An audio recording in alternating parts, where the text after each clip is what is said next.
या पुढच्या बातमीकडे. मोंदू अशोक खरात प्रकरणामध्ये ईडीची एंट्री होण्याची शक्यता आहे. महिला अत्याचारानंतर आता खरातचे कोट्यवधींचे व्यवहार ईडीच्या रडारवर आहेत अशी चर्चा आहे. नाशिक आणि शिर्डीमधील मालमत्ता आणि 132 बँक खात्यांमधील कोट्यवधींच्या व्यवहारांची ईडी चौकशी करण्याची शक्यता आहे. याचा आढावा घेतला आमचे प्रतिनिधी कुणाल जमदाडे यांनी. पाहूया.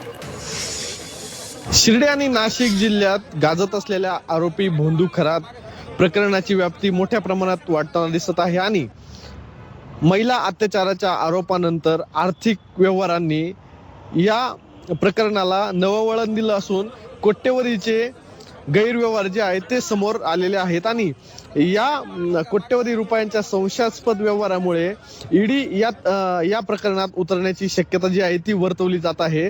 तपासादरम्यान समोर आलेल्या माहितीनुसार अशोक खरातशी संबंधित असलेल्या तब्बल 132 बँक खाती यंत्रणांच्या रडारवर आलेली आहे. यामध्ये समता पतसंस्थेतील 100 खाते आणि सिन्नर पतसंस्थेतील सिन्नर तालुक्यातील जगदंबा पतसंस्थेतील 32 खात्यांचा जो आहे तो समावेश जो असल्याचं समोर आलेला आहे. विशेष म्हणजे या संपूर्ण खात्यांमध्ये अशोक खरात हा नॉमिनी असल्याची माहिती जी आहे ती तपास यंत्रणांना चौकशी दरम्यान समोर आलेली असून या खात्यांमधून कोट्यवधी रुपयांचे व्यवहार झाल्यानं त्यातील अनेक व्यवहार संशयास्पद असल्याचं देखील समोर आलेलं आहे.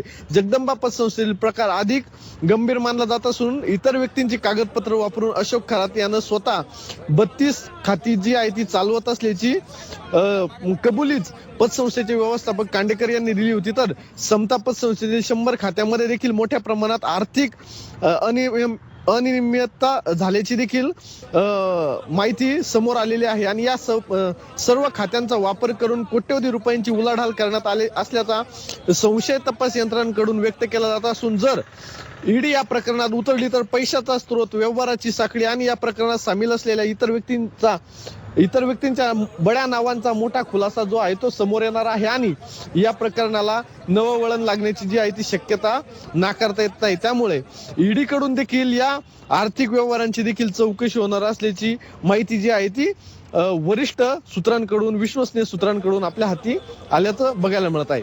कुणाल जमदाडे, जी 24 तास, शिर्डी, अहिल्यानगर.